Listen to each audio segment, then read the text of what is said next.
Assalamualaikum warahmatullahi wabarakatuh. Salam sejahtera untuk kita semua. Pada kesempatan kali ini, kami dari kelompok 4 akan mempresentasikan chapter 7, tugas akuntansi keuangan menengah 1 yang dibimbing oleh Bapak Dr. Pak Sparta. Tugas ini disusun oleh kelompok 4. Yang pertama, nama saya Muhammad Rafli Tirtagiri dengan NIM 2019-12-11-038. Dan saya Rosa Virginia Dara Aprili dengan NIM 2019-12-11-026. Dan saya Felicia Deviani Setiawan dengan NIM 2019-12-11-028.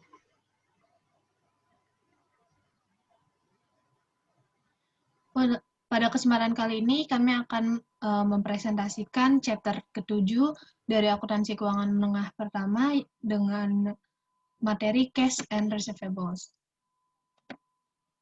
Nah, untuk tujuan pembelajarannya pada chapter ini yang pertama itu mengidentifikasi kas, yang kedua menunjukkan bagaimana melaporkan kas dan item terkait, yang ketiga menentukan piutang dan mengidentifikasi jenis piutang, yang keempat menjelaskan isu-isu akuntansi yang berkaitan dengan pengakuan piutang, yang kelima menjelaskan masalah akuntansi yang berhubungan dengan penilaian piutang, yang keenam menjelaskan isu-isu akuntansi yang berkaitan dengan pengakuan wesel tagih, yang ketujuh menjelaskan isu-isu akuntansi yang berkaitan dengan penilaian wesel tagih, lalu yang kedelapan memahami topik khusus yang berkaitan dengan piutang, dan yang kesembilan menjelaskan bagaimana melaporkan dan menganalisa piutang.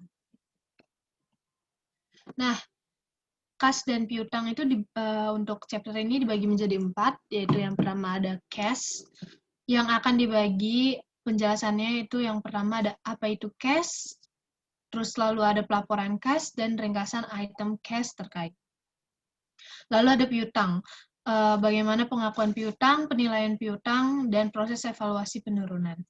Lalu dilanjutkan dengan wesel tagih, yaitu ada pengakuan wesel tagih dan penilaian wesel tagih, lalu ada masalah khusus, ini terdapat opsi nilai wajar, penghentian pengakuan piutang, dan penyajian dan analisis. Nah, masuk ke dalam kas, apa itu kas? Kas sendiri merupakan sebuah aset keuangan yang juga merupakan instrumen keuangan. Instrumen keuangan, setiap kontrak yang menimbulkan aset keuangan dari satu entitas dan kewajiban keuangan atau kepentingan ekuitas entitas lain. Nah, jenis aset di sini ada dua, yaitu financial asset dan non-financial asset. Di financial asset sendiri, di sini ada cash, loans and receivables, investment in debt securities, investment in equity securities. Dan di non-financial assets itu di sini ada inventory, prepaid expense, property, plant and equipment, dan intangible asset.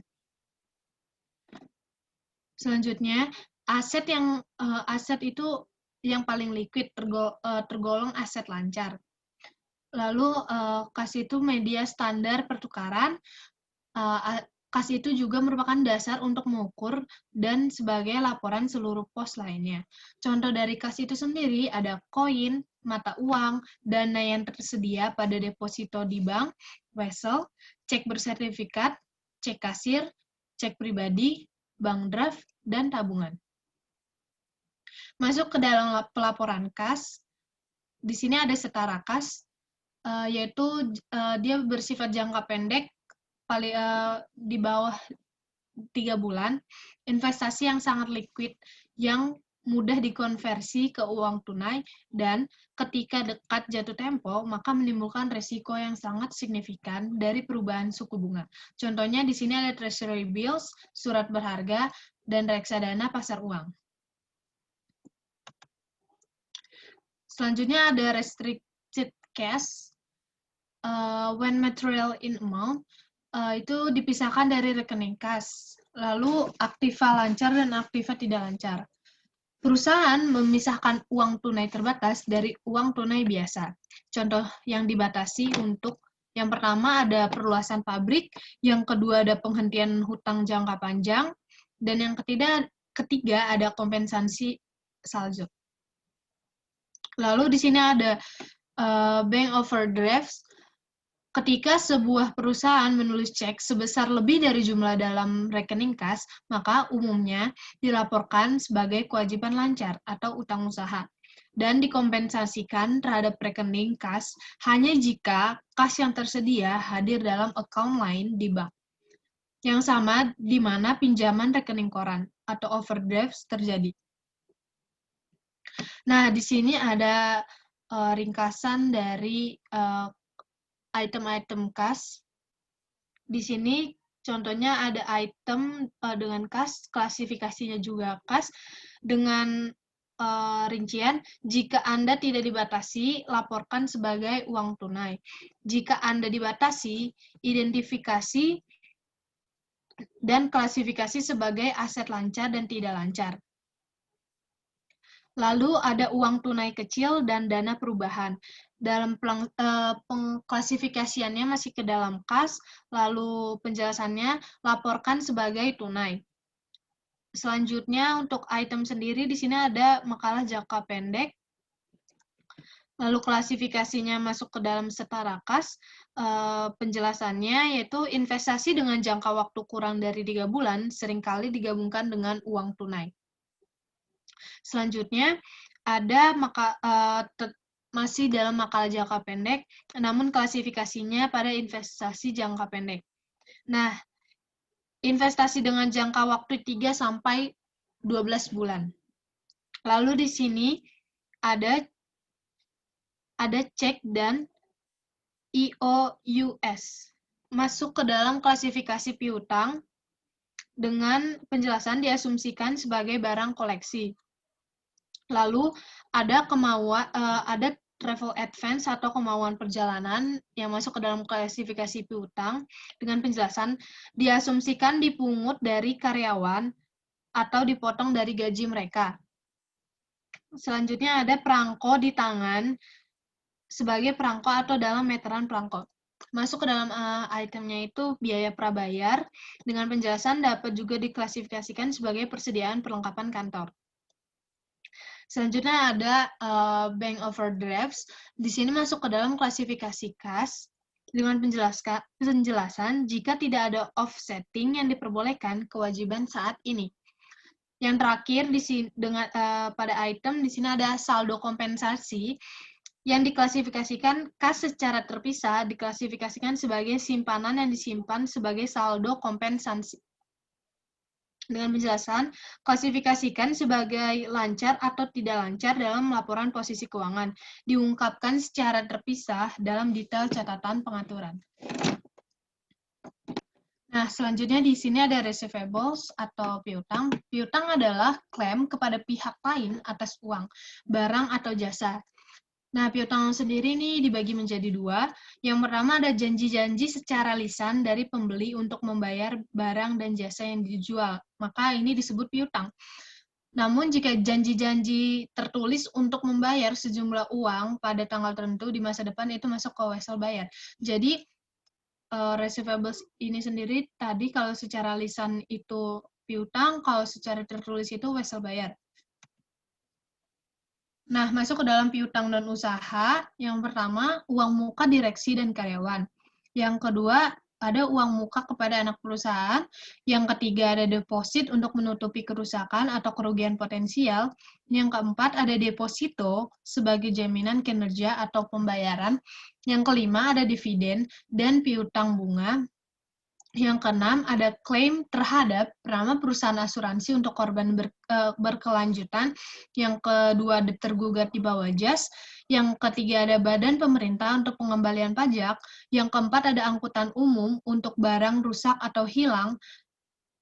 Yang kelima, ada kreditor untuk kembali rusak atau hilang barang. Dan yang terakhir, ada pelanggan atas barang-barang yang dikembalikan. Nah, ini salah satu contoh dari piutang non-usaha.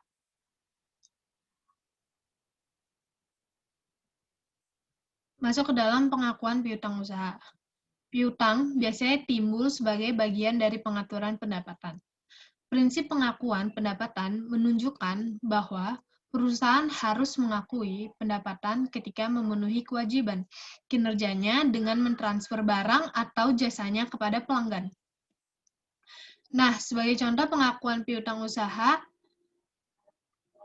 jika Lululemon Athletica Inc. menjual pakaian yoga kepada Jennifer Burian seharga $100 secara kredit, pakaian yoga tersebut akan ditransfer saat Jennifer mendapatkan kendali atas pakaian ini. Ketika perubahan kontrol ini terjadi, Lululemon harus mengakui piutang dan pendapatan penjualan Lululemon membuat entry sebagai berikut.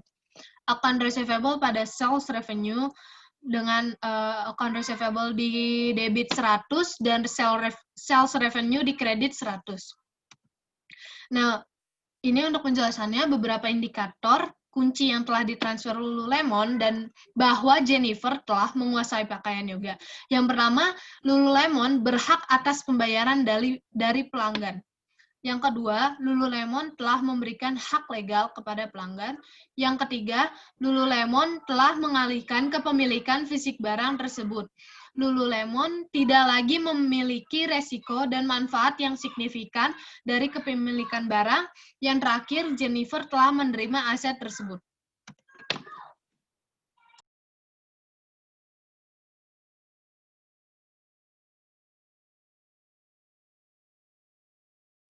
Selanjutnya ada pengukuran harga transaksi pada piutang. Harga transaksi adalah jumlah pertimbangan yang diharapkan perusahaan terima dari pelanggan sebagai imbalan untuk mentransfer barang atau jasa. Lalu ada pertimbangan variabel. Dalam beberapa kasus, harga barang atau jasa bergantung pada kejadian di masa depan. Peristiwa masa depan ini seringkali menyertakan item seperti diskon, pengembalian dan tunjangan, rabat, dan bonus kinerja.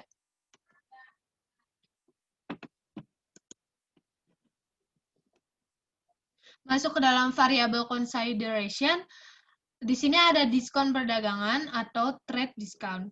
Trade discount ini menurunkan dari daftar harga, lalu tidak diakui dalam catatan akuntansi, dan pelanggan ditagih sebesar harga jual setelah diskon dikurangi. Lalu di sini ada diskon penjualan pada variable consideration atau cash discount. Diskon penjualan ini ditawarkan untuk mendorong pembayaran yang cepat. Lalu di sini terdapat persyaratan seperti 2/10 dengan N/30, lalu ada 2/10 dengan EOM atau net 30 EOM. Lalu ada penghitungannya itu ada digunakan secara metode kotor dan metode bersih, gross metode dan net metode. Nah, ini merupakan contoh dari penggunaan gross method dan net method. Kalau di gross method itu biasanya dia menuliskan harga aslinya dulu, baru setelah itu dia menjelaskan apa saja yang didiskonkan. Sedangkan di net method dia langsung nih, kalau misalkan masih masuk ke dalam jangka waktu untuk mendapatkan diskon, maka di jurnal tersebut akan langsung ditulis harga diskon. Ini seperti contoh di gross method, account receivable pada sales revenue-nya itu 10.000 sesuai dengan keterangan sales 10.000 dengan ketentuan 2/10 N/30. Nah, kalau di net method sendiri langsung ditulis nih diskonnya dengan penghitungan 10.000 tadi dikali 2/10, sehingga yang perlu dibayar hanya 9.800. Lalu yang kedua di sini ada payment on 4.000 of sales received within discount period.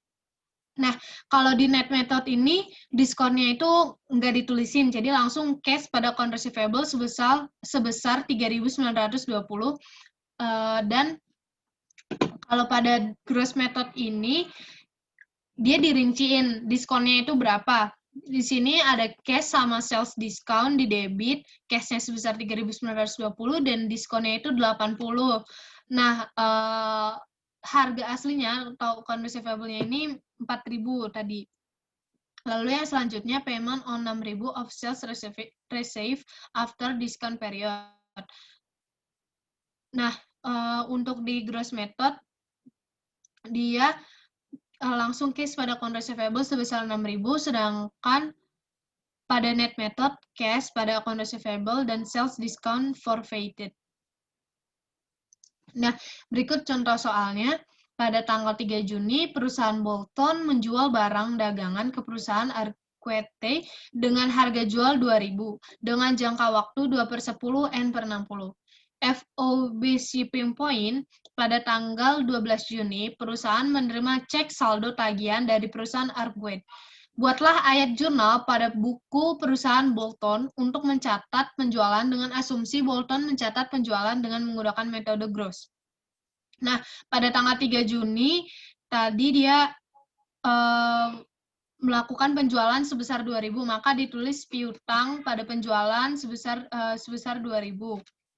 Lalu di tanggal 12, dia menerima cek saldo tagihan nih, maka dibuat jurnal kas dan diskon penjualan pada debit dengan kas 1.960 dan diskon penjualan tadi 2.000 dikali 2%. Karena si Arquette ini dia membayar masih dalam waktu untuk mendapatkan diskon, maka dia mendapatkan diskon 2% sesuai ketentuan di soal tadi. Nah, lalu piutangnya ditulis di kredit sebesar 2.000. Selanjutnya ini menggunakan soal yang sama tapi menggunakan metode net. Buatlah ayat jurnal pada buku perusahaan Bolton untuk mencatat penjualan dengan asumsi Bolton mencatat penjualan dengan menggunakan metode net. Kalau tadi di metode gross, dia menuliskan piutang pada penjualan dengan jumlah 2.000, namun kalau metode net dia langsung ditulis dia mendapatkan diskon dia membeli barang tersebut berapa. Jadi ditulis piutang pada penjualan sebesar 1.960 dan di tanggal 12 Juni untuk jurnalnya dibuat kas pada piutang sebesar 1.960.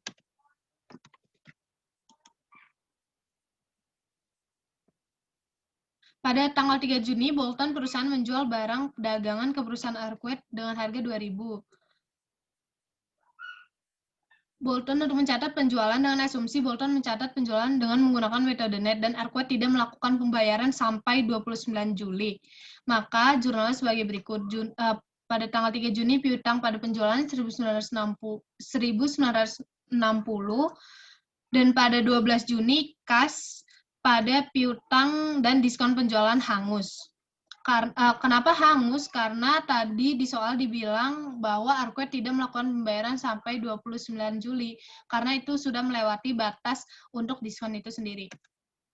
Nah, selanjutnya untuk variable consideration, di sini ada sales, returns, and allowance. Retur dan tunjangan penjualan adalah akun kontra pendapatan untuk pendapatan penjualan.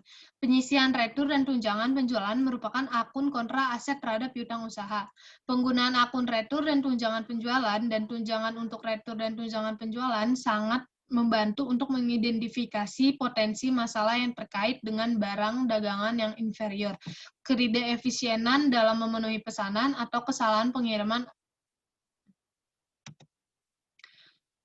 Di sini masuk ke dalam contoh soal untuk sales, returns, and allowance. Diilustrasikan, asumsikan Max Glass menjual kaca badai ke Oliver Builders sebagai bagian dari perjanjian penjualan.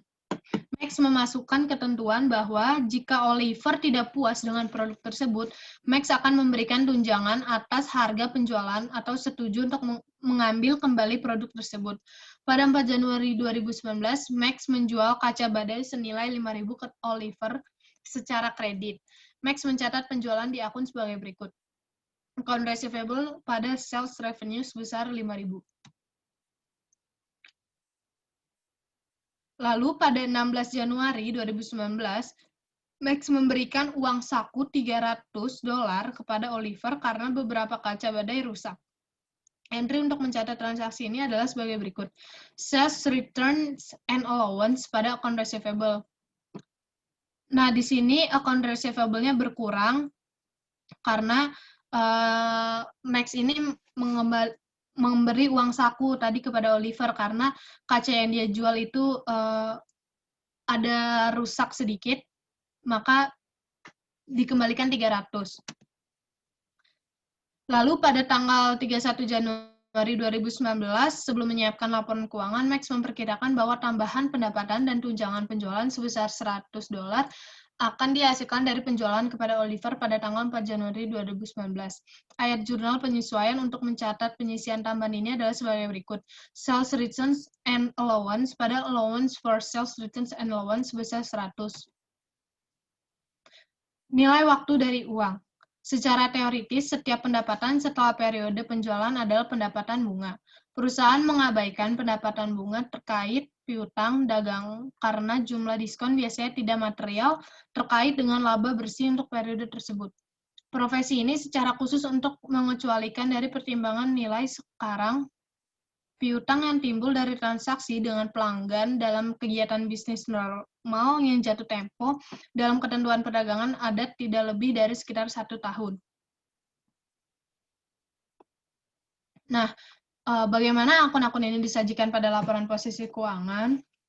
Di sini ada contohnya untuk T-account, piutang dimasukkan 500 pada debit dan penyisian piutang tak terdagih dimasukkan 25 pada kredit. Di sini ada contoh Brown Furniture pada laporan posisi keuangan. Aktiva lancar, kasnya itu 330, piutangnya 500, tadi piutangnya 500 dikurangi penyisian piutang tak terdagih 25. Maka sisa 475, persediaan 812, biaya per bayar 40. Jadi total aktiva lancarnya 1657. Terus bisa juga ditulis langsung piutang tanpa tadi kan kalau di sini ada dikurangi penyisian piutang tak terdagih. Selanjutnya ada entry jurnal untuk penjualan kredit sebesar $100. Maka entry-nya itu piutang usaha pada pendapatan penjualan sebesar 100. Maka di account-nya piutangnya bertambah 100 di debit. Sehingga sekarang hasilnya itu 600. Lalu dikumpulkan sebesar $333 pada akun. Maka entry-nya kas pada piutang sebesar 333. Nah, ini dimasukkan ke dalam piutang dikurangi pada kredit sebesar 333. Lalu ada penyesuaian $15 untuk estimasi utang. Maka intinya beban utang yang buruk pada penyisian piutang tak tertagih sebesar 15. Maka pada penyisian piutang tak terdagih bertambah di kredit sebesar 15. Lalu mencoret piutang tak terdagih untuk $10. Maka intinya penyisian piutang tak terdagih pada piutang sebesar 10. Ini ditambahkan pada dikurangi pada kredit di piutang sebesar 10 dan dikurangi juga di debit pada penyisian piutang tak tertagih. Maka hasil dari piutang itu 257 dan penyisian piutang tak tertagih sebesar 30. Masuk ke dalam statement of financial position-nya ditambahkan account receivable dengan net of $30 allowance. Jadinya tadi kan di sini 227. Jadi total current asset-nya itu 1.409.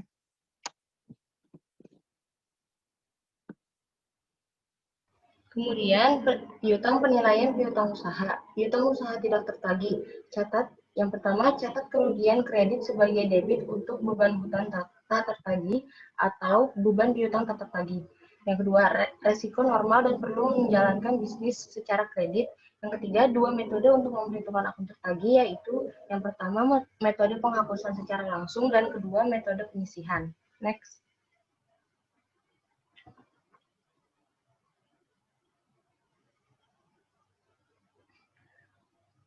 Metode akuntansi untuk piutang tak tertagih. Yang pertama ada metode penghapusan langsung. Secara teoritis kurang. Yang pertama, gagal mencatat biaya pada saat terjadinya. Yang kedua, piutang tidak dinyatakan sebesar nilai realisasi kas. Yang ketiga, tidak sesuai jika jumlah yang tidak tertagih adalah material. Kemudian metode penyisihan kerugian diperkirakan. Yang pertama, presentasi penjualan, presentasi piutang, dan yang ketiga, IFRS mengisyaratkan saat kredit macet berjumlah material. Next.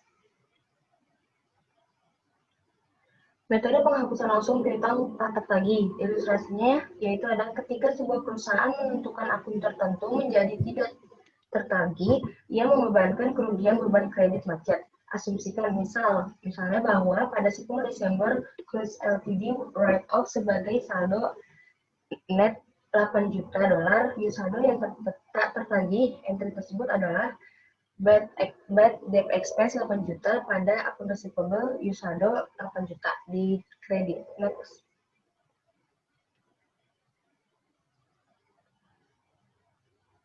Kemudian ada metode penyisihan piutang tak tertagih.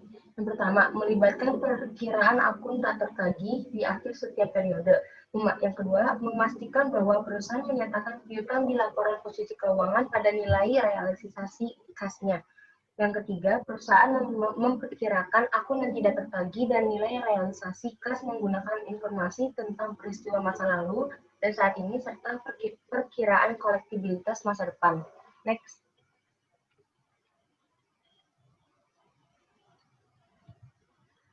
Ilustrasi untuk merekam estimasi tak tertagih, yaitu asumsikan bahwa Brown Future pada tahun 2019 tahun pertama operasinya memiliki penjualan kredit sebesar 1.800.000. Dari jumlah ini, 150.000 tetap tidak tertagih pada tanggal 31 Desember. Manajer kredit memperkirakan bahwa 10.000 dari penjualan ini tidak akan tertagih. Jurnal penyesuaian untuk mencatat transaksi tak tertagih dengan asumsi saldo nol di akun penyisihan adalah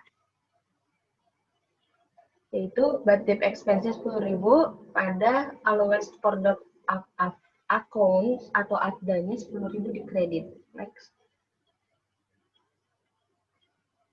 Kemudian di sini ada statement of financial position yang partial, yaitu ukuran asetnya ada cash yaitu 15.000, akun receivable 150.000, kemudian dikurangi dengan AFDA-nya 10.000, inventory-nya 140.000, prepaid insurance-nya 300.000, kemudian prepaid insurance-nya 325.000. Kemudian total ukuran asetnya didapat 480.000. Jumlah 140.000 merupakan nilai realisasi kas dari piutang usaha pada tanggal laporan. Next. Kemudian ada pencatatan penghapusan akun tak tertagih. Yang pertama, ketika perusahaan telah menghabiskan semua cara untuk mengumpulkan rekening yang telah lewat jatuh tempo dan penagihan tampaknya tidak mungkin dilakukan perusahaan, harus menghapus rekening tersebut. Yang kedua, dalam industri kartu kredit misalnya, merupakan praktik standar untuk menghapus rekening yang telah lewat 210 hari. Next.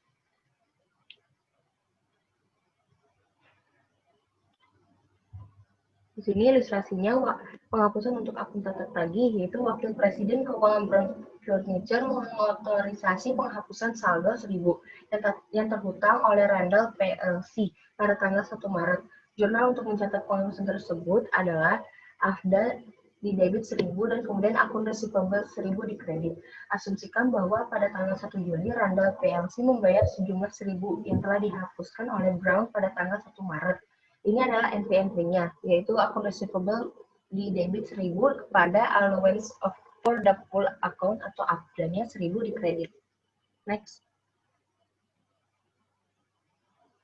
Kemudian ada cash-nya 1.000 dan juga akun receivable-nya 1.000 di kredit. Next. Metode penyisihan piutang tak tertagih, memperkirakan tunjangan pendekatan presentasi piutang, laporan estimasi piutang pada nilai realisasi kas. Perusahaan dapat menerapkan metode ini menggunakan yang pertama, satu tingkat komposit atau jadwal penuaan menggunakan tingkat yang berbeda. Next.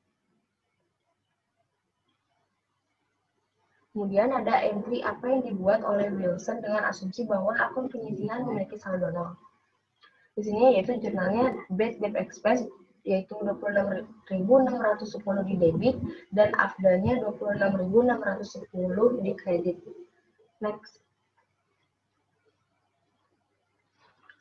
Entry apa yang akan dibuat misalnya dengan asumsi akun penyisihan memiliki saldo kredit 800 sebelum penyesuaian, yaitu entry-nya bad debt expense 25.810 didapat dari 26.610 dikurangi 800. Kemudian allowance for the full accounts-nya atau AFDA di kredit 25.810. Next.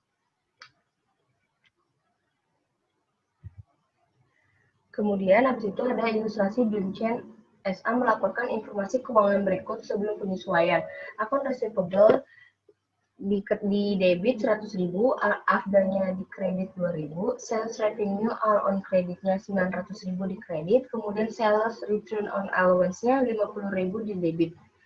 Instruksi, siapkan jurnal untuk mencatat beban piutang tak tertagih dengan asumsi Dunchen Company memperkirakan piutang tak tertagih pada yang pertama 5% dari piutang dan 5% dan B 5% dari piutang, tetapi pengisian piutang tak tertagih memiliki saldo debit $1.500. Next.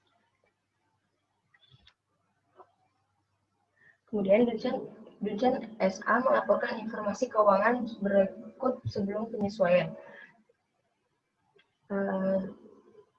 Instruksinya, siapkan jurnal untuk mencatat beban hutang tak tertagih dengan asumsi Dunchen Company memperkirakan piutang tertagih. Yang pertama, 5% dari piutang usaha. Jurnalnya yaitu bad debt expense 3.000 di debit dan allowance for the full accounts-nya 3.000 di kredit. 100.000 dikali 5% didapat 5.000, kemudian 5.000 dikurangi 2.000 didapat 3.000.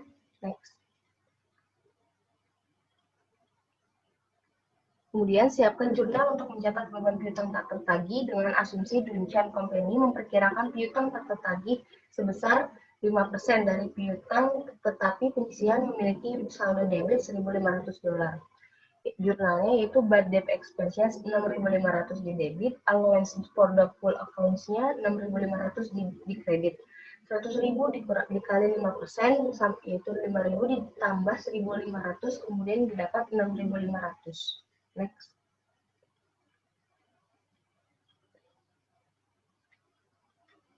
Kemudian ada wesel tagih, didukung dengan surat sanggup bayar atau surat promise resmi. Yang pertama, janji tertulis untuk membayar sejumlah uang pada tanggal tertentu di masa depan. Yang kedua, instrumen yang bisa dinegosiasikan. Yang ketiga, pembuat menandatangani untuk mendukung penerimaan pembayaran. Yang keempat, berbunga atau memiliki tingkat bunga yang disebutkan atau tanpa bunga, termasuk bunga dalam jumlah nominal. Next. Wesel tagih umumnya berasal dari yang pertama, pelanggan yang perlu memperpanjang periode pembayaran dari piutang yang belum dibayar. Yang kedua, pelanggan berisiko tinggi atau baru. Yang ketiga, pinjaman untuk karyawan dan anak perusahaan. Yang keempat, penjualan properti, pabrik, dan peralatan. Yang kelima, yaitu transaksi peminjaman mayoritas catatan. Next. Wesel tagih, pengakuan wesel tagih, short term, yaitu rekam dinilai nominal lebih sedikit uang saku, yang kemudian ada jangka panjang, long term, rekam dinilai saat ini, uang tunai diharapkan untuk dikumpulkan. Di sini interest rate-nya, jika state rate-nya sama dengan market, di note issue rate-nya itu face value. Kalau state rate-nya lebih besar daripada market rate, yaitu masuk di premium. Kalau state rate-nya lebih kecil dari market, ya masuknya ke dalam diskon. Next. Ilustrasi untuk not issue at face value. Bigelow SA meminjamkan impor Skandinavia 10.000 dengan imbalan 10.000 wesel 3 tahun dengan bunga 10% per tahun. Suku bunga pasar untuk wesel dengan resiko serupa juga 10%. Bagaimana Bigelow mencatat penerimaan notanya? Yaitu di sini pertama 10% dikali 10.000 didapat 1.000. Next. Di tabel ini 10%-nya itu dibayar pada untuk 3 tahun, jadi didapat 2.486,685. Next. Interest resifnya itu 1000 dikali 2486. Kemudian ada prinsipalnya yaitu 10% di tahun ketiga, yaitu 0,75132. Jadinya 10.000 dikali 0,75132 didapat present value-nya yaitu 7.513. Next.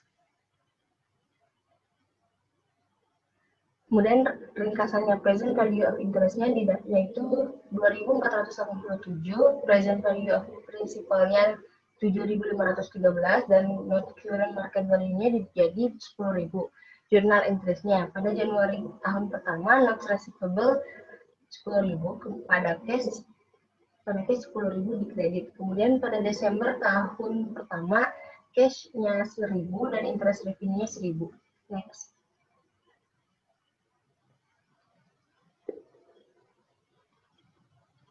Kemudian wesel tanpa bunga, ilustrasinya Jeremy Company ini menerima wesel bayar 3 tahun senilai 10.000 tanpa bunga. Suku bunga pasar untuk wesel dengan resiko serupa adalah 9%. Bagaimana Jeremy mencatat penerimaan catatan tersebut? Yaitu 9% dikali 10.000. Next.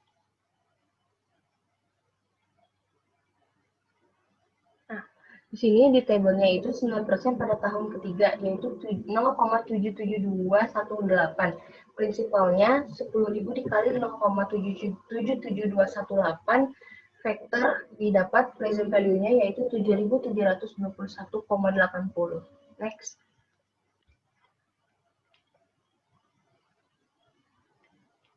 Ya, kemudian di sini dibuat tabel amortisasinya, yaitu carrying amount of note-nya yang tadi 7.721,80 dikali 9%, didapat interest revenue-nya yaitu 694,96,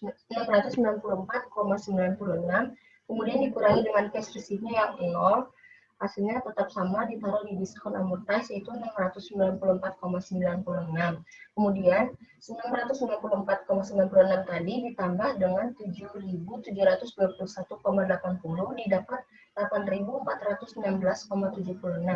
Selanjutnya 8.416 ini, 76 ini dikali lagi dengan 9%, kemudian didapat lagi interest revenue-nya yaitu 757,51, dikurangi lagi dengan cash receipt-nya untuk yaitu didapat juga 757,51.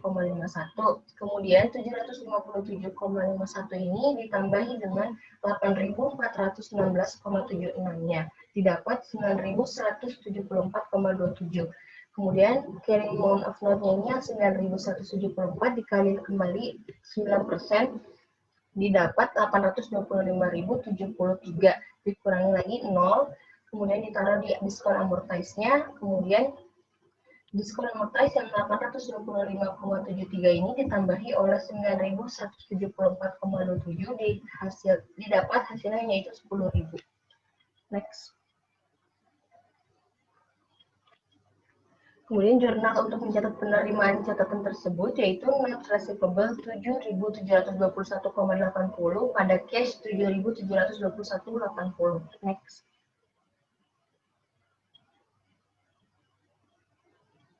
Next. Nah, di sini kemudian ada Nah ya, di sini catatan pendapatan bunga pada akhir tahun pertama yaitu net receivable-nya 694,96 pada interest revenue-nya 7.721,80 dikali 9%, yaitu 694,96. Next. Kemudian ada ilustrasinya yang kedua, Morgan Group membuat pinjaman kepada Merrico dan menerima wesel 3 tahun 10.000 dengan bunga 10% per tahun sebagai gantinya. Suku bunga pasar untuk wesel dengan risiko serupa adalah 12%. Siapkan jurnal untuk mencatat penerimaan catatan tersebut. Di sini cash receipt-nya yaitu ada 1.000. Next.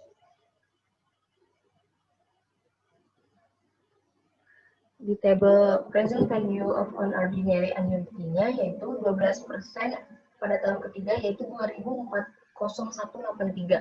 Interest received-nya itu 1000 dikali dengan fakturnya yang di table 2040,183.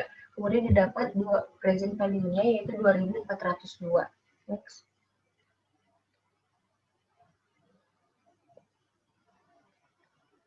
Selanjutnya untuk yang prinsipal 12% di tahun ketiga yaitu 0,71178. Kemudian dikali dengan prinsipalnya 10.000 didapat present value-nya 7.118. Next. Di sini kemudian difference diskonnya itu 480 karena tadi market rate-nya itu 12% lebih besar dibandingkan state rate-nya. Jadi jadi jurnalnya not receivable 9.520 pada cash 9.520. Next. Kemudian ada table amortisasi yaitu carrying amount of note-nya yang tadi 9.520 dikali dengan 12% didapat 1.142. Kemudian 1.142 ini dikurangi dengan cash receive-nya yang 1.000. Kemudian hasilnya 142 di diskon amortize. Kemudian di 142 itu ditambahi 9.520 didapat 966.2. Kemudian 109.622 ini dikalikan lagi 12%. Kemudian didapat 1.159. Interest revenue-nya 1.159 ini dikurangi kembali oleh cash receive-nya 1.000. Didapat diskon amortisasi 159 yaitu 9.851. Dan begitu seterusnya. Next. Untuk catatan pendapatan bunga pada akhir tahun pertama, cash 1.000 Pak, dan notes receivable-nya 142 pada interest revenue 1.142. Next. Note receivable. Sekarang kita ke note receivable atau piutang. Wesel tagih untuk properti, barang, atau jasa. Dalam transaksi tawar-menawar yang dilakukan secara wajar, tingkat bunga yang disebut dianggap wajar kecuali yang pertama itu tidak ada suku bunga yang dinyatakan. Yang kedua itu suku bunga yang disebutkan tidak masuk akal.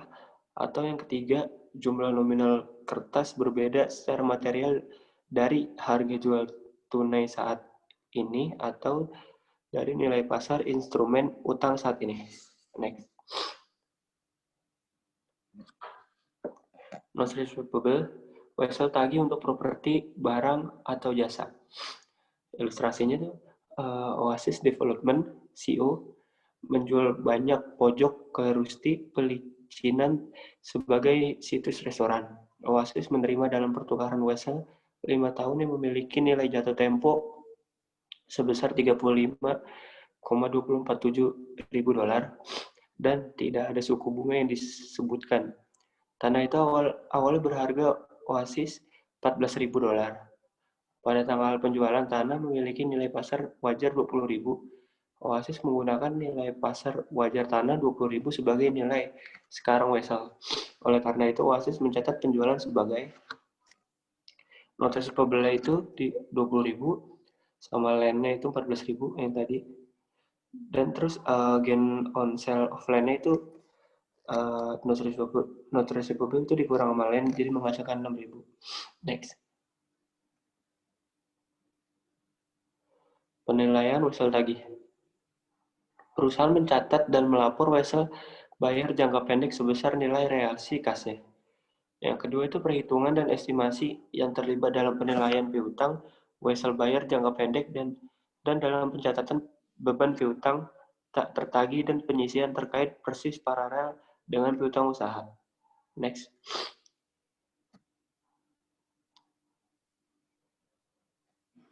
Masalah lain terkait piutang. Penghentian pengakuan piutang. Ketika piutang tidak lagi memiliki nilai, artinya hak kontraktual atas arus kas dari piutang tidak ada lagi. Jadi nggak ada kontrak lagi. Dan ketika perusahaan mentransfer misalnya menjual piutang ke perusahaan lain, Dengan demikian mengalihkan risiko dan memanfaatkan pemilikan perusahaan lain tersebut. Next. Masalah lain terkait piutang. Pengakuan piutang, transfer piutang. Berbagai alasan pengalihan piutang kepada pihak lain, mempercepat penerimaan uang tunai, terus kompetisi, terus jual piutang karena uang ketat, terus penagihan atau pengumpulan memakan waktu dan mahal.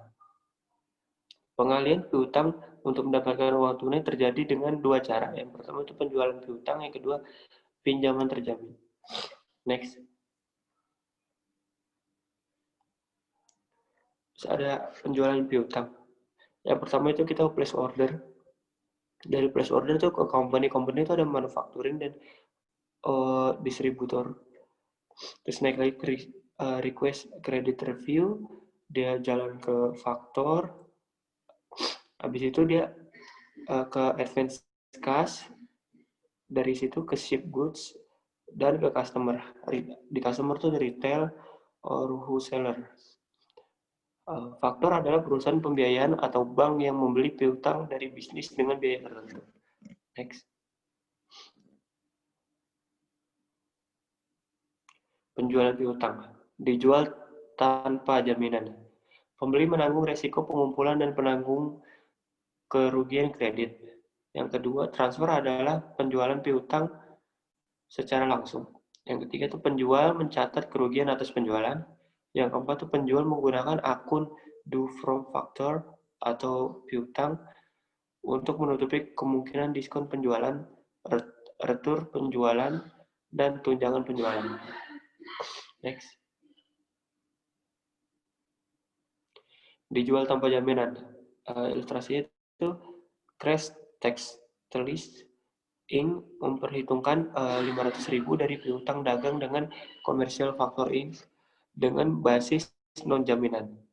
Faktor komersial menilai biaya keuangan sebesar 3% dari jumlah piutang dan menahan jumlah yang sama dengan 5% dari piutang usaha atau kemungkinan penyelesaian. Crash Textiles and Commercial Factor membuat entry jurnal berikut untuk piutang yang dialihkan tanpa jaminan. Untuk Crash Textile itu dia case-nya itu 460 dan do from factor-nya 25.000 dan loss on sale receivable 15.000. Terus itu dijumlahin akun notes receivable atau piutang menjadi 500.000.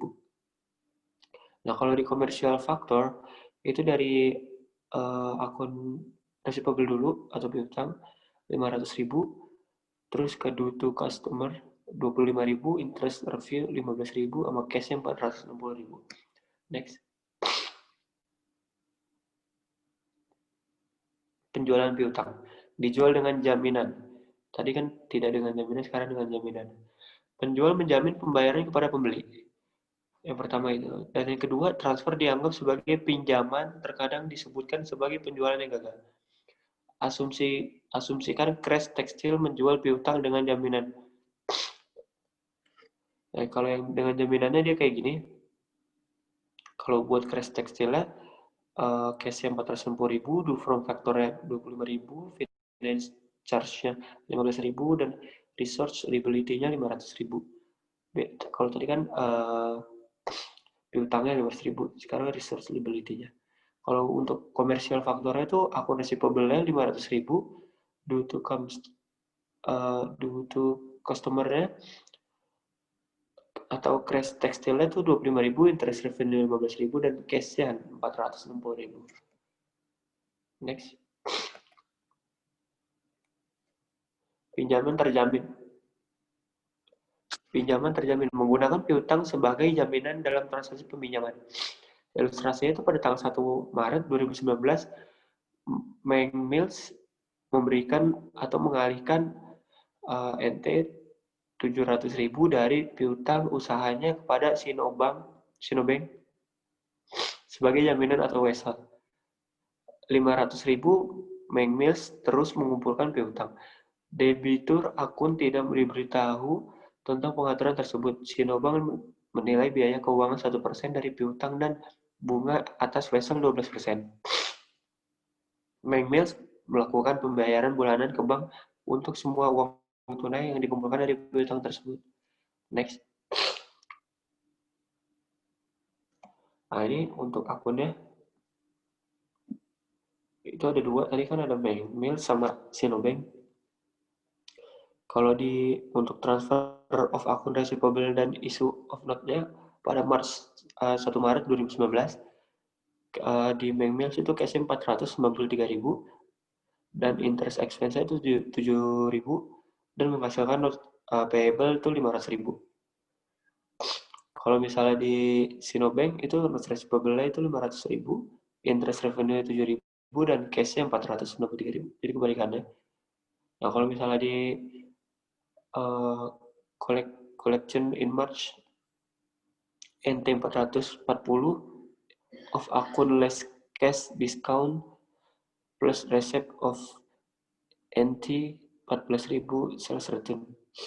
Kalau misalnya di Bank itu dia cashnya 434.000 dan sales discountnya itu 6.000, sales return and allowance-nya 14.000. Menghasilkan akun receivable itu 454.000.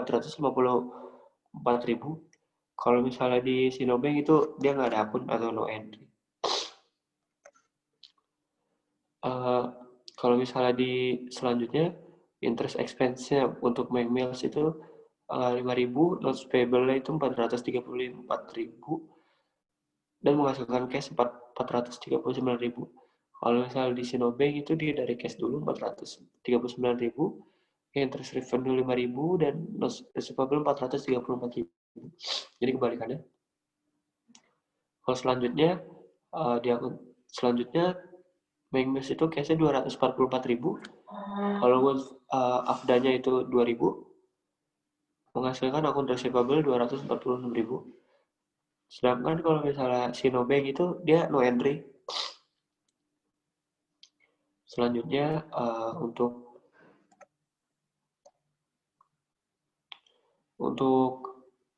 Bank Mills itu interest expense-nya 660, notes payable-nya 66.000, menghasilkan cash 666.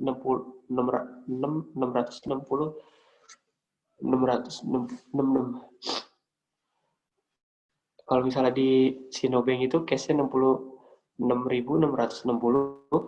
interest revenue 660, notes receivable 66.000. Next. Pinjaman terjamin.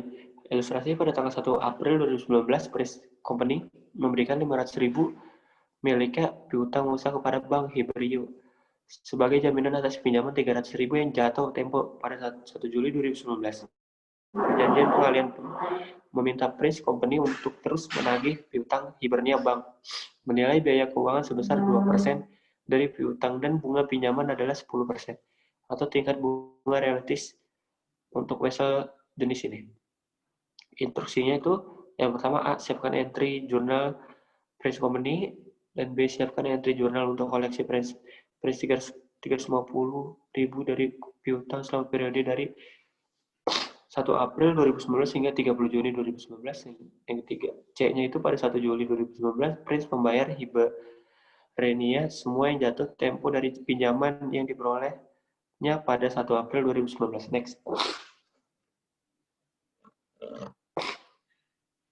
Yang pertama tadi untuk jawabannya itu cash 290, finance charge-nya itu 10.000 dengan cara 500.000 dikali 2% menghasilkan 10.000 dan notes payable itu 300.000.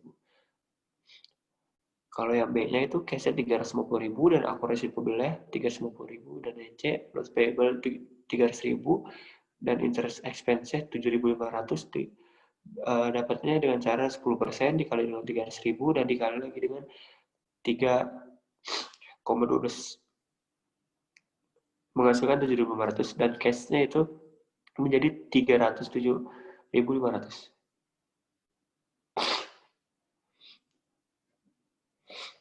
Ringkasan transfer, ada transfer of receivable itu turun ke have subtitle all recs and reward pin transfer.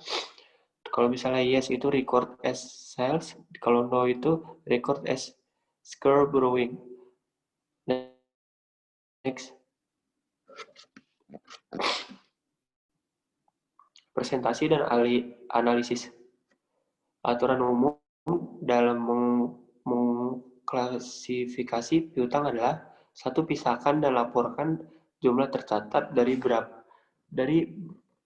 berbagai kategori piutang. Tunjukkan yang diklasifikasikan sebagai lancar dan tidak lancar di laporan posisi keuangan. Yang ketiga itu akun penilaian yang dikompensasikan secara tepat untuk piutang yang mengalami penurunan nilai, termasuk pembahasan penurunan nilai secara individual dan kolektif. Yang keempat itu mengungkapkan nilai wajar piutang sedemikian rupa sehingga memungkinkan untuk dibandingkan dengan nilai tercatatnya. Yang kelima, mengungkapkan informasi untuk menilai risiko kredit yang melekat pada piutang. Yang keenam, mengungkapkan setiap piutang yang dijamin. Yang ketujuh, mengungkapkan semua konsentrasi risiko kredit yang signifikan yang timbul dari piutang. Next. Ada presentasi dan analisis. Analisis piutang. Ilustrasinya itu Louis Vuitton atau LVMH Group atau VRA melaporkan penjualan bersih 2015 sebesar 35,664 juta. Saldo awal dan akhir piutang masing-masing adalah 2,274 juta dan 2,521 juta.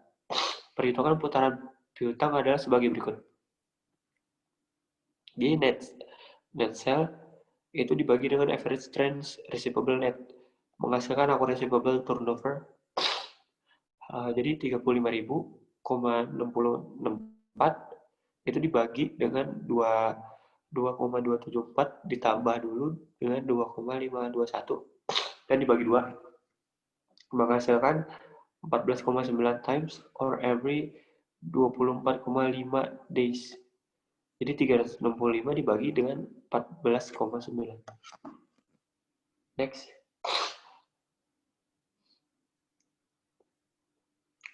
Rasio ini digunakan untuk menilai likuiditas piutang dan mengukur berapa kali rata-rata perusahaan menagih piutang selama periode tersebut. Next. Cash control. Manajemen menghadapi dua masalah dalam akuntansi untuk transaksi tunai. Yang pertama itu tetapkan kontrol yang tepat untuk mencegah transaksi tidak sah oleh petugas atau karyawan. Yang kedua itu memberikan informasi yang diperlukan untuk mengelola transaksi kas dan tunai dengan benar. Next. Menggunakan akun bank untuk memperoleh tujuan pengendalian yang diinginkan, perusahaan dapat memvariasikan jumlah dan lokasi bank serta jenis rekening. Jadi dari rekening koran umum ke collection float, ke akun lockback, dan rekening bank tersirat. Next. Sistem kas kecil yang tidak tepat digunakan untuk membayar sejumlah kecil biaya-biaya lain. Step itu record the transfer of 300 to petty cash. Jadi petty cash itu 300 dan menggunakan dengan cash 300. Petty cash custodian memperoleh tanda terima yang ditandatangani dari setiap individu yang kepadanya dia membayar tunai. Next. Step itu yang ketiga, custodian retrieve company check to replace the fund. Next. Akunnya itu supply expense 42, postage expense 53, miscellaneous expense 76, dan cash over and short itu sebesar 2 dan menghasilkan cash 173. Next.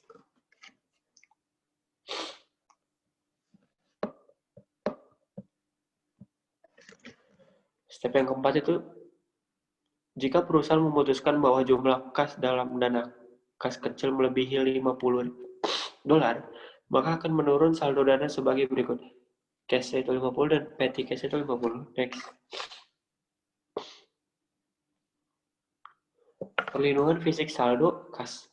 Perusahaan harus yang pertama itu menghemat uang yang ada, yang kedua hanya memiliki uang tunai kecil dan tanda terima hari ini, yang ketiga itu simpan dana di lemari besi, berangkas atau laci kas terkunci, yang keempat itu kirimkan tanda terima setiap hari ke bank sesegera mungkin. Yang kelima itu membuktikan secara berkala saldo yang ditunjukkan di buku besar. Next.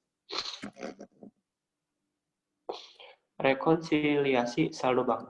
Jadwal yang menjelaskan perbedaan antara catatan kas bank dan perusahaan. Item rekonsiliasi. Yang pertama itu ada setoran dalam perjalanan, yang kedua cek yang masih beredar, yang ketiga biaya bank, yang keempat kredit bank, yang kelima kesalahan bank atau deposan. Itu dijadikan satu dengan jeda waktu. Next.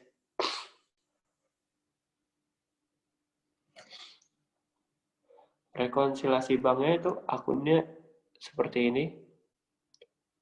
Next.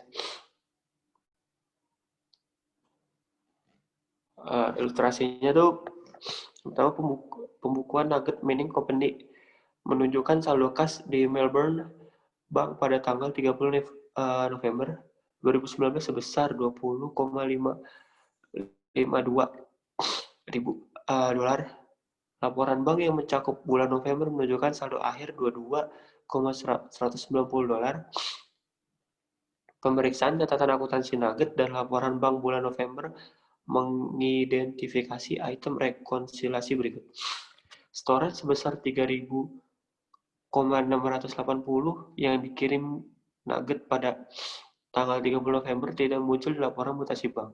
Cek yang ditulis pada bulan November tetapi tidak dibebankan ke laporan bank bulan November adalah cek 732.7 150 dolar. Nugget belum mencatat bunga sebesar 600 dolar yang dikumpulkan oleh bank pada tanggal 20 November atas obligasi Sequalo-CO yang dipegang oleh bank untuk Nugget. Biaya layanan bank sebesar 18 dolar belum dicatat untuk pembukuan Nugget. Bank pengembalian salah satu cek pelanggan Nugget sebesar 220 dan laporan mutasi bank bertanda NSV. Bank memotong 220 dari rekening Nugget. Nugget menemukan bahwa itu salah satu cek 7322 yang ditulis pada bulan November sebesar 131 sebagai pembayaran utang sebagai 301 dolar. Sebuah cek Nugget Oil CO sejumlah 175 yang salah dibebankan oleh bank kepada Nugget menyertai pernyataan tersebut. Next.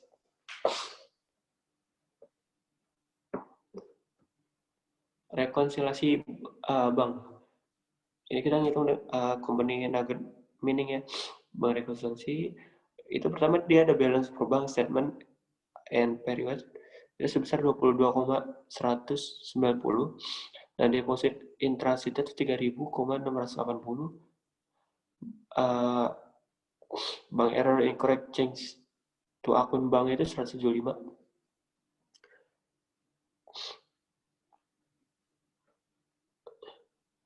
Dan titik outstanding checknya itu ada di 5.100 dan correct cash balance itu menjadi 21.044. Balance perbuka itu ada 20.502 dan interest collection by banknya itu 600 dan error in record check 7322 itu ada 180 dan menghasilkan 21.282. Di bank service charge-nya itu 18, NSV check return-nya itu 22 dan correct cash balance itu 21,044. Next.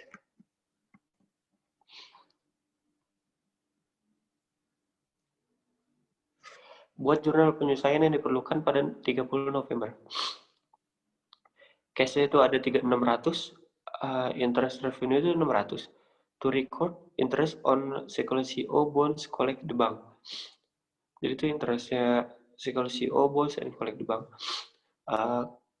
Cash sekarang lanjut, cash sekarang 180, akun payable itu 180. Terus office expense-nya atau bank charge 18 and cash-nya 18. Terus ada akun receivable-nya 220 dan cash-nya 220. Next.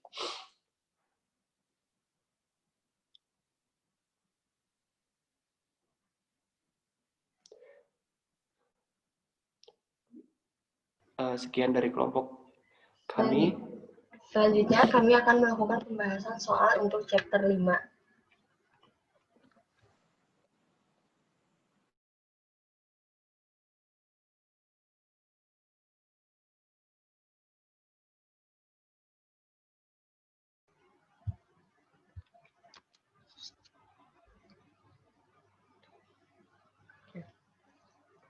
Untuk soal yang exercise 5.14 yaitu laporan posisi keuangan Lopez Inc. Pada awal dan akhir tahun 2019 muncul sebagai berikut. Untuk statement of financial position-nya, asetnya pada tanggal 31 Desember 2019 yaitu equipment-nya 39.000. Pada tanggal Januari 1 dia 22.000, kemudian increase-nya 17.000. Kemudian ada akumulasi depreciation equipment-nya pada Desember 31 17.000 dan pada Januari 1 dia 11.000, increase 6.000. Akun receivable-nya 91.000 pada Desember 31 dan pada Januari 1-nya dia 88.000, naik 3.000. Dan cash-nya yaitu pada Januari 1 13.000 dan pada tanggal 31 Desember naik 32.040, jadinya 45.000. Total asetnya yaitu 158.000 pada akhir tahun dan pada awal tahunnya itu 112.000. Di equity dan liabilities-nya, share capital ordinary-nya pada Januari 1 80.000 dan pada tanggal 31 Desember 100.000, naik 20.000. Kemudian ada retained earnings pada tanggal 1 Januari 17.000, kemudian pada tanggal 31 Desember 38.000, naik 21.000. Kemudian pada akun payable-nya Januari 1 2019 15.000, kemudian naik di Desember 31 20.000, yaitu 5.000 jadi 20.000. Totalnya 112.000 pada Januari pertama dan akhir tahunnya 158. Jawabannya yaitu laba bersih dilaporkan sebesar $34.000 dan dividen sebesar 13.000 telah dibayarkan pada 2019. Peralatan baru dibeli dan tidak ada yang dijual. Instruksinya persiapkan arus kas untuk tahun 2019. Di sini Lopez ini statement of cash flow-nya for the year ended Desember 31 2019. Cash flow-nya yaitu operating expense, net income-nya 34.000, kemudian ada adjustment to reconcile net income to net cash provided by operating activities-nya, ada depreciasi expense yaitu 6.000, increase in account receivable-nya minus 3.000 karena dia belum mendapatkan uang, jadi masih minus. Kemudian increase in account payable-nya 5.000, dia mendapatkan uang 5.000 jadi plus. Kemudian 34.000 net income-nya ditambah 8.000 jadi didapat aktivitas operasinya 42.000. Kemudian ada cash flow from investing activities, yaitu dia membeli equipment sebesar 17.000 jadi dikurang karena cash-nya berkurang. Cash flow from financing activities-nya yaitu ada issuance of common stock-nya 20.000 dan payment of cash dividend-nya minus 13.000 karena dia harus membayar dividen jadi cash-nya berkurang. Didapat net cash provided by financing activities-nya 7.000. Jadi di sini net increase in cash-nya 42.000 ditambah minus 17.000 ditambah 7.000 didapat 32.000. Kemudian cash at the beginning of year-nya 32.000. Cash at the beginning of year-nya itu 13.000. Kemudian cash at the end of year-nya itu 45.000. Next.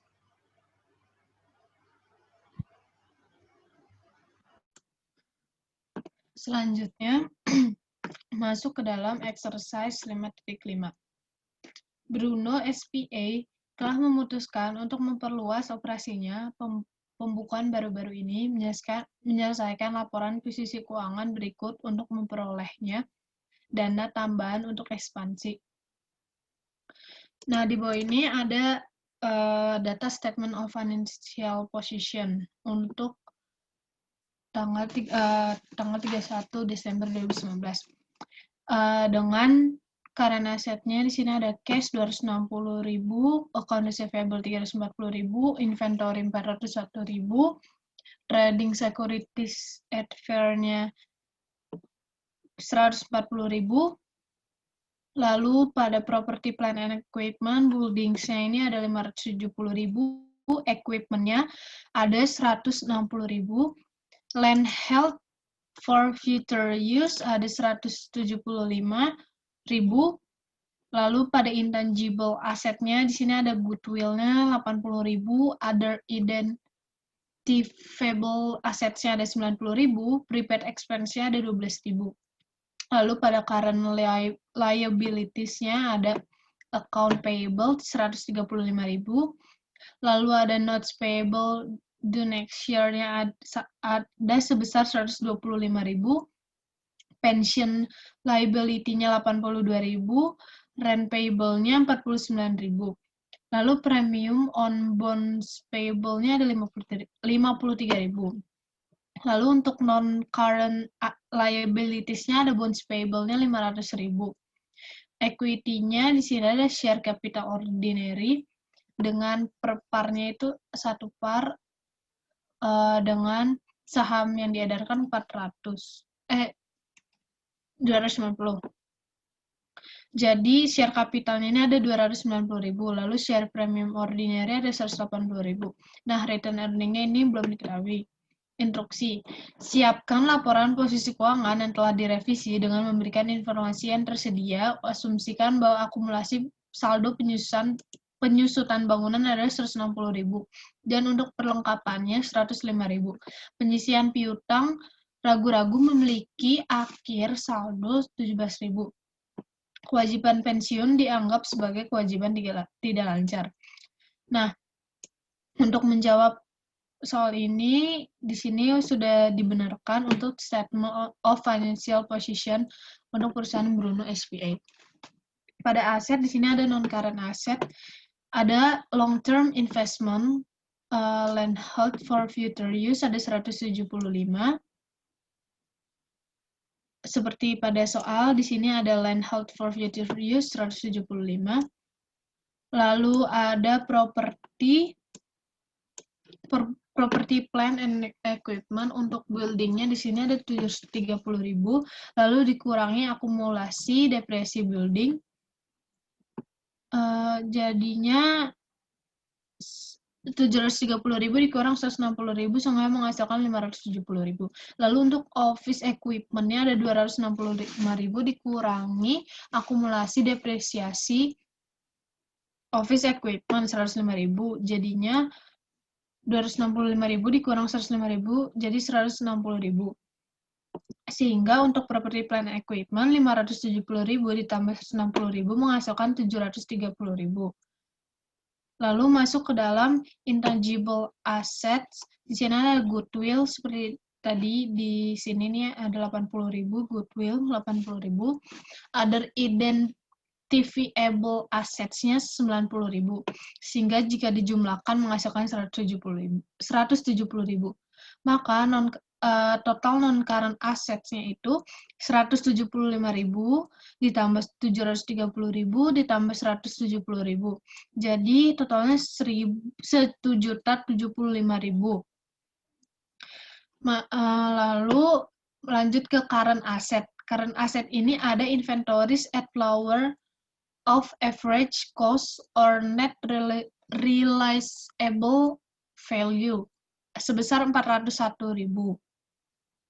Lalu ada account receivable 357.000 dikurangi allowance for doubtful account 17.000. Maka hasilnya 340.000. Lalu di sini ada prepaid expense 12.000, ada trading securities at fair value 120.000 dan ada cash 260.000. Maka jika dijumlahkan menghasilkan total current asset sebesar 1.133.000. Nah, untuk total asetnya sendiri, total total non-current asset 1.075.000 ditambah total current asset sebesar 1.133.000 sehingga menghasilkan total asetnya 2.208.000. Masuk ke dalam equity and liabilities. Yang pertama ada equity, share capital ordinary-nya $1 per par, authorize 400.000 shares, issue 290.000 shares.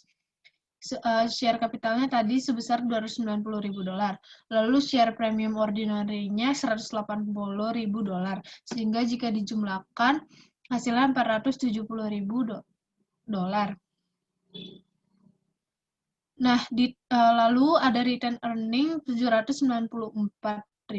Nah, return earning ini didapat, tadi kan di soal sini, return earning belum diketahui, maka harus kita cari dulu. Return earning-nya itu total aset dikurang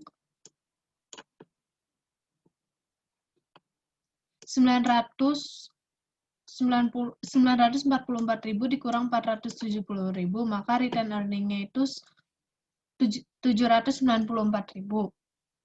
Nah, jadi untuk total equity-nya itu 1.264.000. Lalu masuk ke dalam non-current liabilities, ada bonds payable sebesar 500.000, lalu ada add premium on bonds payable sebesar 53.000, maka jika dijumlahkan 553.000. Lalu ada pension obligation sebesar 82.000. Maka total non-current asetnya 553.000 ditambah 82.000 jadinya 635.000. Itu total non-current asset. Sekarang masuk ke dalam total non-current liabilities. Sekarang masuk ke dalam current liabilities. Yang pertama ada notes payable sebesar 125.000. Lalu ada account payable 135.000 dan rent payable ada 49.000. Maka total current assetnya 309.000. Nah, lalu untuk mencari total liabilities-nya, total non-current liabilities ditambah total current liabilities. 635.000 ditambah 309.000, maka hasil total liabilities-nya 944.000. Nah, untuk total equity and liabilities-nya, total equity ditambah total liabilities menghasilkan 2.208.000.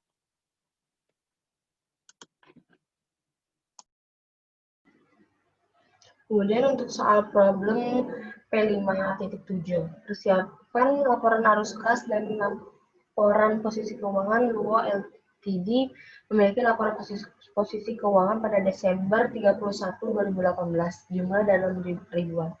Di sini statement of financial position-nya pada 31 Desember 2018, investmentnya 32.000, plan asetnya netnya 81.000, lainnya 40.000, akun receivable-nya 21.200, cash-nya 20.000.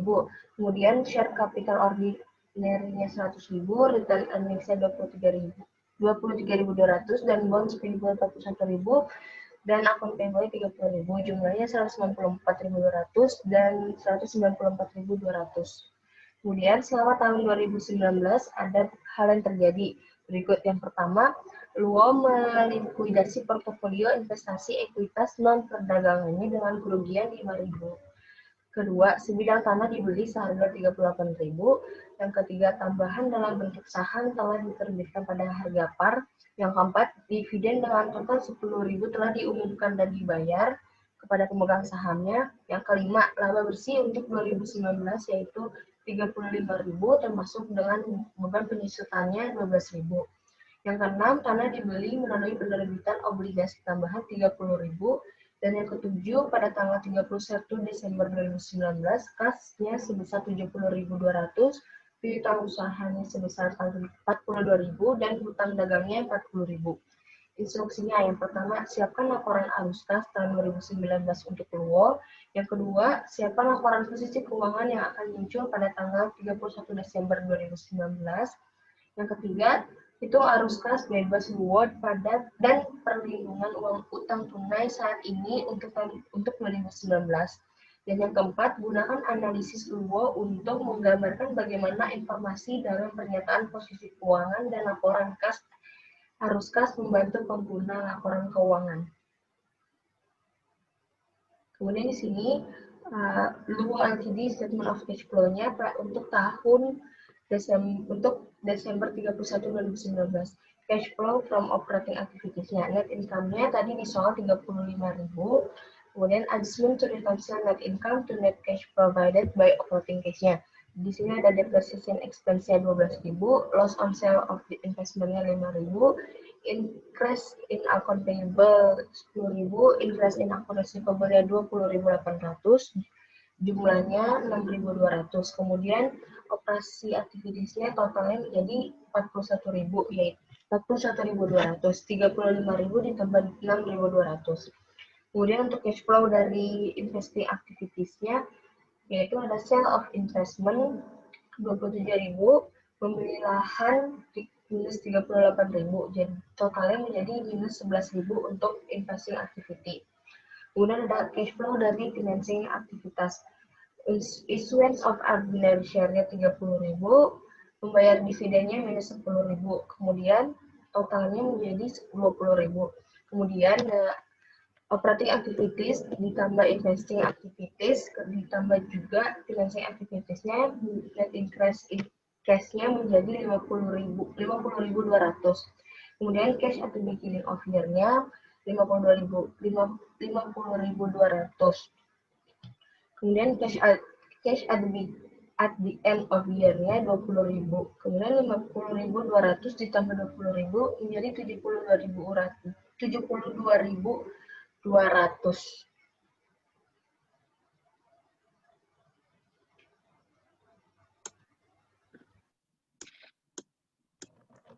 Lanjut ke untuk menjawab problem 57 yang B.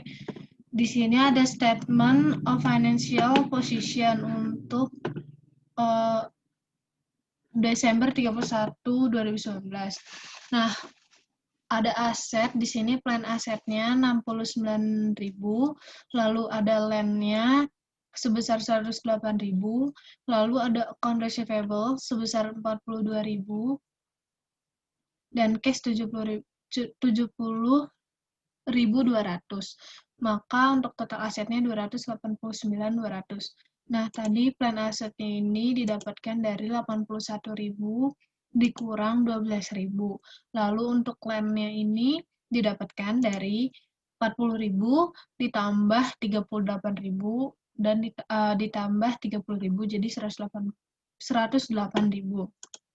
Lalu ada equity and liabilities. Di sini ada share capital ordinary. Share capital ordinary ini sebesar 130.000 didapatkan dari 100.000 ditambah 30.000. Lalu ada return earning sebesar 48.200 didapatkan dari 23.200 ditambah 35.000 dikurang 10.000.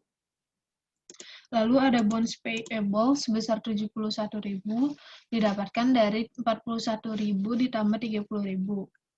Lalu ada account payable sebesar 40.000, maka untuk total equity and liability sebesar 289.200. Nah, ini balance antara aset dan equity and liabilities. Terus sekarang kita ke free cash flow analisis. Analisis arus kas beban low menunjukkan negatif seperti yang ditunjukkan di bawah. Yang pertama itu net cash provide by operating activity itu sebesar 41.200 dikurang dengan less purchase of land sebesar minus 38.000 dan dikurang lagi dengan dividen sebesar minus 10.000 dan menghasilkan free cash flow sebesar minus 6.800. Cakupan uang tunai ini saat ini adalah 1,18 banding 1 atau 41.200 atau 35.000. Secara keseluruhan, tampaknya bahwa posisi likuiditasnya tidak terlalu kuat dan fleksibilitas keuangan secara keseluruhan tegang. Seperti 30.000 ditambah 40.000 dan dibagi 2. Next. Jenis informasi ini berguna untuk menilai jumlah, waktu, dan ketidakpastian arus kas masa depan.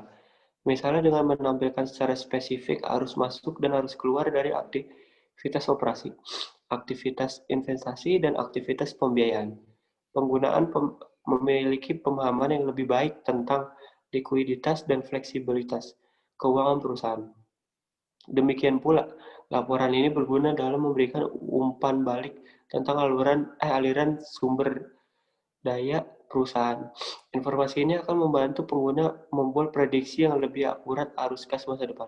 Selain itu, beberapa individu pernah mengungkapkan perhatian terhadap kualitas laba karena ukurannya dari pendapatan tergantung pada sejumlah akrual dan perkiraan yang mana mungkin agak subjektif. Akibatnya, rasio kas semakin tinggi disediakan oleh kegiatan operasi untuk laba bersih. Lebih nyaman beberapa pengguna memiliki keandalan penghasilan. Sekian dari kelompok kami, kurang lebihnya mohon maaf. Assalamualaikum Assalamualaikum warahmatullahi wabarakatuh. wabarakatuh. Terima kasih.